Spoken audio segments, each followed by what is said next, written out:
This one took a lot longer than all the others for Coda to make. It was 4 months between this and the last one. That's twice as long as it took him to make any other game before this, and it's not like it's particularly complex, so I remember I found that a little strange at the time.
The game ends with this eerie premonition of what's going to happen next in Coda's life.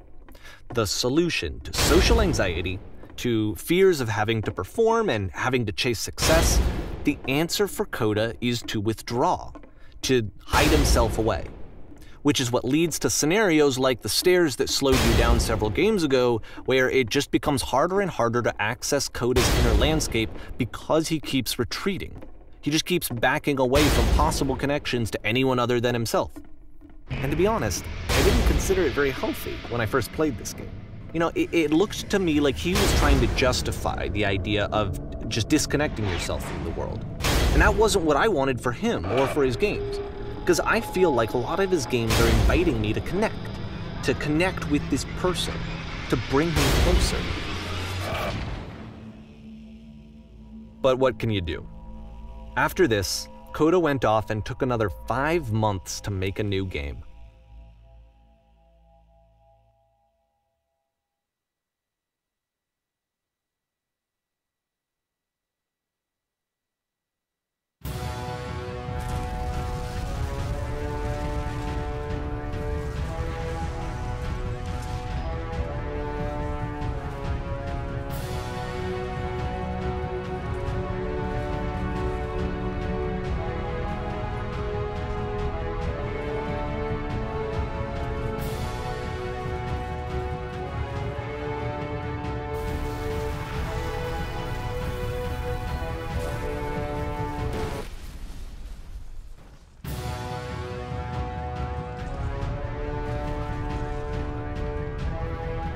You should probably open your eyes if you haven't already. It's pretty much impossible to solve otherwise. And there is a solution, by the way.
Like I said, I was getting concerned.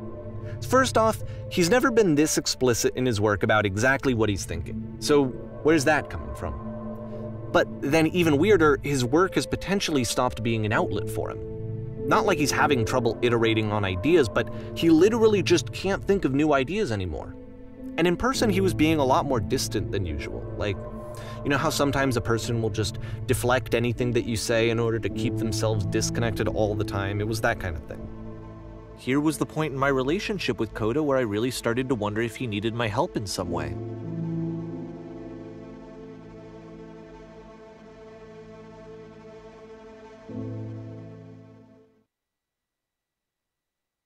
His games are going to get more desperate from here on out.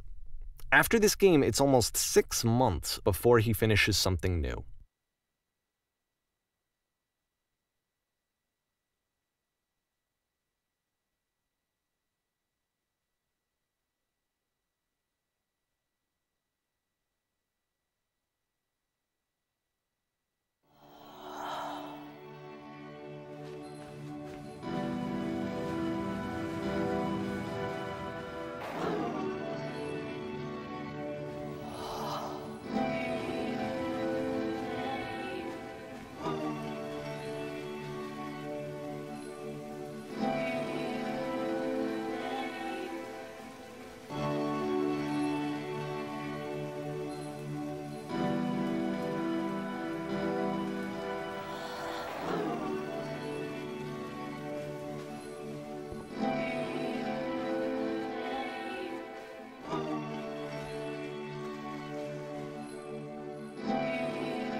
If the last game featured Coda talking explicitly about his creative frustrations, this one turns it up to 11. Now, put yourself in my shoes playing this. Here's a friend whose work is exhibiting signs of struggle, frustration, anxiety, depression, even. And yet, still, he keeps making games. He keeps throwing himself into the grinder even when he clearly doesn't have the energy for it anymore. Why? What is it for? Because from my perspective at the time and just what I knew of him, this was a result of how isolated he was. He was in his own little bubble, just sitting at his computer all day, not really showing these games to anyone, not releasing them onto the internet, and so he didn't have anyone outside of himself to connect with. He had no outlet to ground himself on.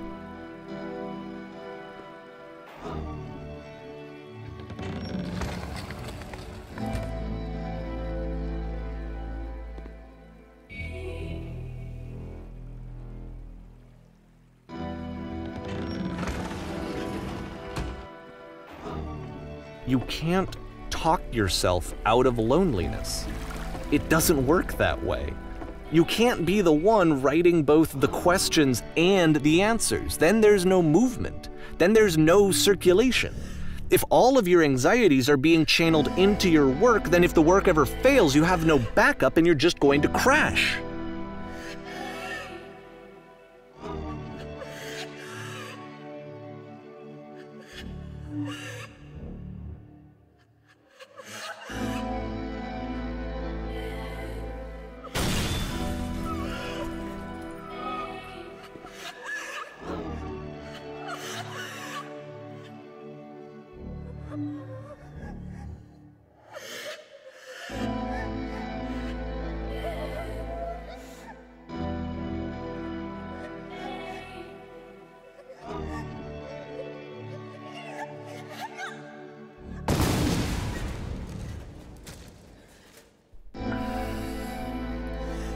Seeing this game at the time that he made it, it looked really unhealthy to me. I was watching him do this to himself, and I hated it. I hated seeing him so trapped. It's like, video games are not worth this amount of suffering. This is someone I really cared about, and I used to get so much joy out of seeing him create. For him to suddenly become angry and frustrated like this, it was the worst thing for me.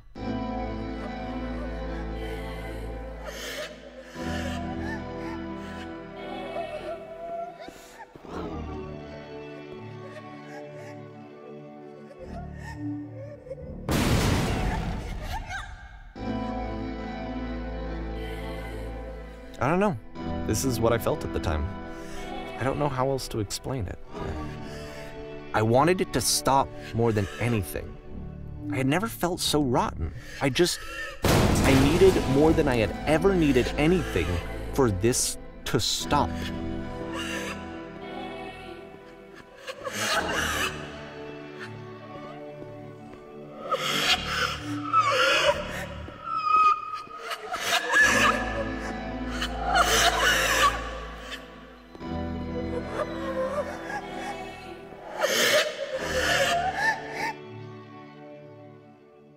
But it didn't stop. After finishing this one, Coda takes another 7 months and comes up with a new game.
And of course, it's the machine.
So now the work is becoming self-destructive.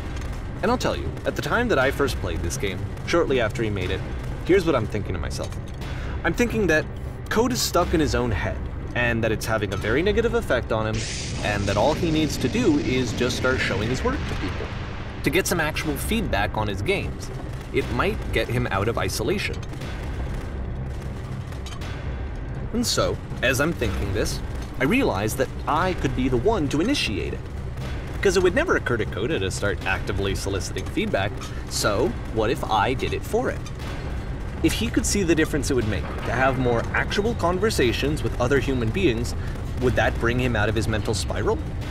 Would it give him confidence in himself? Would it bring meaning back into his work?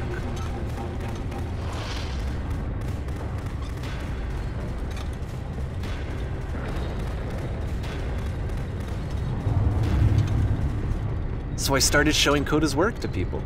I took this one, and the islands which you just played, the theater, the notes, the house cleaning game, and some of the prison escape games. I brought them to people that I knew and trusted. I asked their opinions. And the great part is that they really loved his games. You know, the point of it all was just to give him some external reference point, but they genuinely loved his work. There was nothing for him to be afraid of.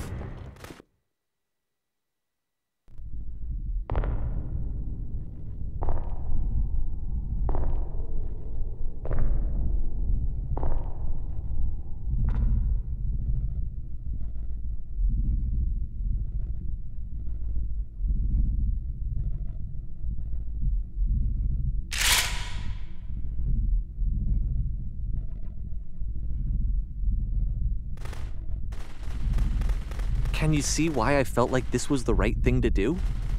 Because it's the thing that I always feel like I need, to be told that my work is good, that I am good. When someone really connects with a thing that I've made, when they see themselves purely in my work, there's nothing that feels better. And I got to give that very same feeling to my friend. I did something, I really felt like I'd done something good, like I was a good person. I felt like there was a friend who was in trouble and was unhappy and maybe didn't like themselves, and I could fix it. If I could give him this gift, maybe I could fix the problem. When they told me how much they enjoyed his games, it was the best feeling. It was the absolute best feeling. It made me feel so happy, so beautifully, beautifully happy.